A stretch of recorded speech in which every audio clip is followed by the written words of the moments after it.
Assalamualaikum warahmatullahi wabarakatuh. Perkenalkan, nama saya Aida Saskia dengan NIM 20234023, sesi 202122340013 dengan dosen Ibu Desriani, matkul Preservasi dan Konservasi. Video ini diambil untuk memenuhi ujian mata kuliah Preservasi dan Konservasi.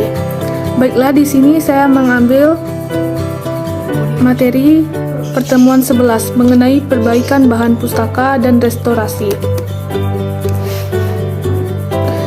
Pada materi ini kita akan membahas mengenai yang pertama menambal, yang kedua menyambung, yang ketiga penjilitan, yang keempat penyiangan, yang kelima stock of name. Yang pertama menambal.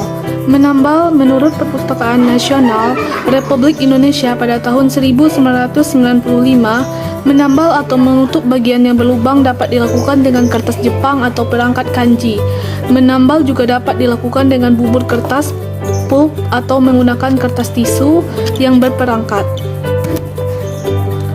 Adapun cara untuk menambal bahan pustaka adalah sebagai berikut.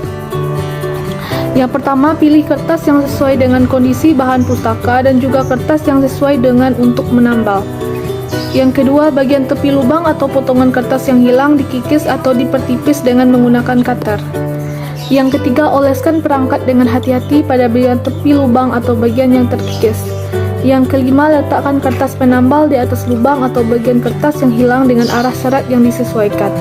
Selanjutnya, kertas penambal yang terletak di luar bagian berlubang dikikis dengan menggunakan cutter. Dan terakhir, kertas yang dihalus disatukan di atas bagian yang telah ditambal dan sedikit ditekan agar mereka dengan baik. Setelah diratakan dengan menggunakan tulang pelipat. Yang kedua, menyambung. Menyambung dilakukan untuk merekat bagian yang sobek atau lemah karena lipatan, biasanya diperkuat dengan potongan kertas dari jenis tertentu, agar bagian yang sobek tidak tertambah besar atau lebar. Menurut Perpustakaan Nasional Republik Indonesia. Adapun ini gambar dalam menyambung bahan pustaka. Gambar pertama, kedua, dan ketiga. Adapun cara dalam menyambung bahan pustaka yang telah sobek yaitu antara lain: yang pertama, pilih kertas yang akan digunakan untuk memperkuat sambungan. Yang kedua, letakkan penggaris logam di atas kertas dengan arah panjang serat. Yang ketiga, tarik garis sepanjang tepi penggaris dengan menggunakan traspen yang telah dicelupkan dalam air. Selanjutnya, kertas dilipat ke atas dengan menggunakan tulang pelipat. Kertas ditarik dengan hati-hati menurut garis yang basah. Selanjutnya, rapatkan bagian kertas yang sobek.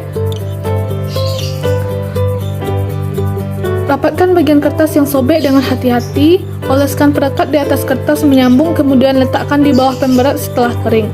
Potong bagian yang berlebih. Dan yang terakhir, letakkan kertas di antara dua lembar kertas penyerap dan letakkan di bawah pemberat. Setelah kering, potong bagian yang berlebih. Yang ketiga, penjilitan. Penjilitan adalah suatu cara untuk menghimpun atau menggabungkan beberapa lembaran kertas menjadi satu serta dilapisi oleh cover. Sebagai pustakawan, ada perlunya terlebih dahulu mengenal bahan jilidan, perlengkapan penjilidan, dan mutu kualitas jilid antara lain. Yang pertama, mengenal bahan jilidan. Buku bukan merupakan tumpukan kertas yang berdiri sendiri, tapi merupakan struktur yang satu sama lain yang saling terikat.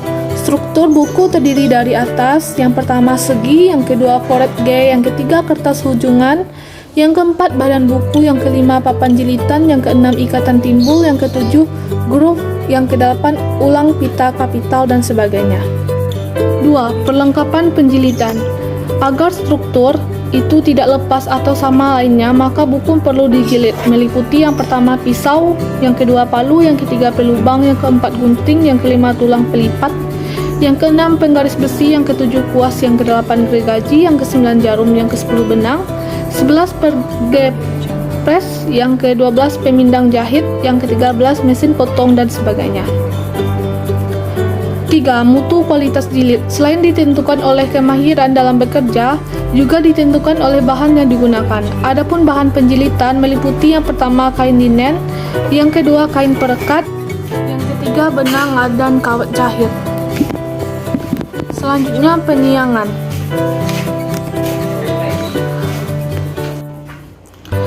Adapun tujuan kegiatan penyiangan antara lain yang pertama membina dan memperbaiki nilai pelayanan informasi pelayanan oleh perpustakaan, yang kedua memperbaiki penampilan dan kinerja perpustakaan, yang ketiga meningkatkan daya guna dan hasil guna ruang dan koleksi, yang keempat mengetahui mutu, lingkup dan kedalaman koleksi, yang selanjutnya menyesuaikan koleksi dengan tujuan dan program perguruan tinggi, mengetahui kekuatan dan kelemahan, menyesuaikan kebijakan penyiangan koleksi, dan yang terakhir meningkatkan nilai informasi. Bersama dengan pustakawan, mereka menentukan bahan pustaka mana yang perlu dikeluarkan dari koleksi. Penyiangan koleksi dapat dilakukan sebagai berikut. Yang pertama, menyingkirkan bahan perpustakaan dari tempatnya ke ruangan penyimpanan khusus. Yang kedua, menghapus atau memusnahkan pustaka. Yang ketiga, menukar bahan perpustakaan dengan bahan perpustakaan lain. Yang keempat, menghadiahkan bahan perpustakaan kepada perpustakaan lain. Bahan perpustakaan yang perlu disiang, untuk itu sangat diperlukan pedoman penyiangan. Adapun pedoman penyiangan antara lain yang pertama, bahan perpustakaan yang isinya sudah tidak relevan dengan program perguruan tinggi. Yang kedua, bahan perpustakaan yang isinya sudah usang. Bahan perpustakaan yang isinya sudah tidak ada edisi barunya. Bahan perpustakaan yang jumlah eksemplarnya terlalu banyak. Bahan perpustakaan yang fisiknya sudah sangat rusak. Stock of name. Stock of name merupakan kegiatan perhitungan kembali koleksi bahan pustaka yang memiliki perpustakaan. Menurut Sulistyo Basuki, stock of name adalah pemeriksaan fisik terhadap buku yang tercatat milik perpustakaan. Sebelum melakukan kegiatan ini perlu dipertimbangkan terlebih dahulu pelayanan apa yang dibutuhkan dan kapan waktu yang tepat untuk melakukan kegiatan stock of name agar tidak mengganggu pelayanan yang disediakan oleh perpustakaan kepada penggunanya. Adapun kegiatan stock of name bertujuan untuk yang pertama mengetahui dengan tepat profil koleksi bahan pustaka yang ada di perpustakaan. Mengetahui dengan tepat profil koleksi bahan pustaka yang ada di perpustakaan. Mengetahui jumlah judul atau eksemplar dalam koleksi bahan perpustakaan menurut golongan klasifikasi dengan tepat. Mengetahui dengan tepat buku yang memiliki katalog. Mengetahui bahan pustaka yang hilang. Mengetahui kondisi bahan pustaka apakah sudah rusak atau belum rusak. Materi selanjutnya yaitu materi 16, perawatan dan penyiangan bahan pustaka. A. Perawatan bahan pustaka. Menurut Kamus Besar Bahasa Indonesia, perawatan berarti proses, cara, perbuatan merawat dan memelihara bahan pustaka. Sutmina dalam Tur Wulandari N 2019 menjelaskan bahwa perawatan adalah kegiatan menjaga atau mengusahakan agar bahan pustaka awet dan terawat dengan baik. B. Penyiangan bahan pustaka. Penyiangan merupakan suatu upaya dalam mengeluarkan koleksi dari susunan rak karena tidak diminati atau terlalu banyak eksemplarnya.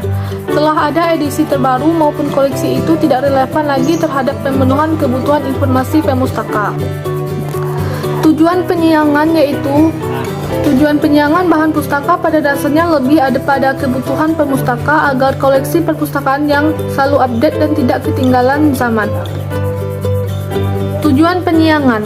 Menurut Ken Retno 2010 menyatakan bahwa tujuan dilakukannya penyiangan yaitu yang pertama menyelamatkan nilai informasi suatu dokumen, yang kedua menyelamatkan fisik dari suatu dokumen, yang ketiga mengatasi kendala ruangan yang kecil atau sempit agar memperoleh tambahan tempat shelf space, yang keempat mempercepat proses temu kembali, yang kelima agar koleksi bisa dimanfaatkan secara maksimal sebagai sentral informasi yang akurat, relevan, up to date. Yang keenam, memungkinkan petugas perpustakaan untuk mengelola koleksi lebih efektif dan efisien. Fungsi penyiangan bahan pustaka.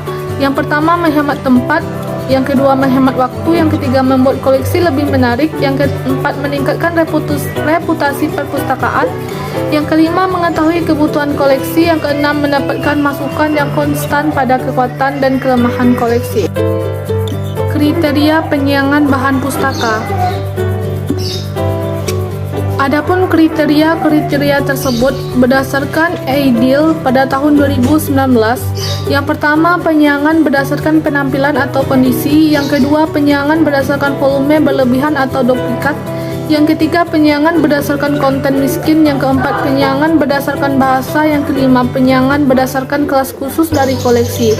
Yang keenam, penyiangan berdasarkan usia koleksi. Yang ketujuh, penyiangan berdasarkan kelas khusus dengan usia tertentu untuk disiangi. Selanjutnya, penyiangan berdasarkan karya khusus untuk majalah atau serial. Terakhir, penyiangan berdasarkan pola pengguna. Adapun sarana yang diperlukan dalam penyiangan, yang pertama katalog perpustakaan, yang kedua katalog register dan daftar buku, yang ketiga sarana yang menunjang dalam pelaksanaan penyiangan koleksi. Prosedur penyiangan bahan pustaka. Yang pertama, pemilihan bahan pustaka yang akan disiangi, yang kedua pencabutan kartu katalog buku, yang ketiga pengecapan, yang keempat penyusunan buku di gudang, dan yang terakhir membuat berita acara. Kendala dalam penyiangan bahan pustaka. Yang pertama, adanya rasa bangga terhadap koleksi yang dimiliki atau hambatan psikologi seperti adanya perasaan segan atau tidak rela membuang bahan pustaka. Yang ke-B, masih terdapatnya anggapan bahwa kuantitas koleksi menentukan kualitas, terlepas dari status bahan pustaka dan relevansiasinya. Dengan tujuan perpustakaan, jumlah koleksi dianggap sebagai kehebatan atau kelebihan dari perpustakaan. Yang ke-C, adanya anggapan bahwa penyiangan bertentangan dengan tujuan pengadaan atau konsep membangun koleksi. Yang ke-D, masih ada prosedur yang rumit terutama untuk koleksi perpustakaan pemerintah karena setiap pengeluaran harus melalui prosedur atau tahapan yang dapat memakan waktu lama dan terlihat sangat rumit. Itulah materi yang dapat saya sampaikan, yaitu materi 11 dan 16. Kalau ada salahnya, saya mohon maaf. Assalamualaikum warahmatullahi wabarakatuh.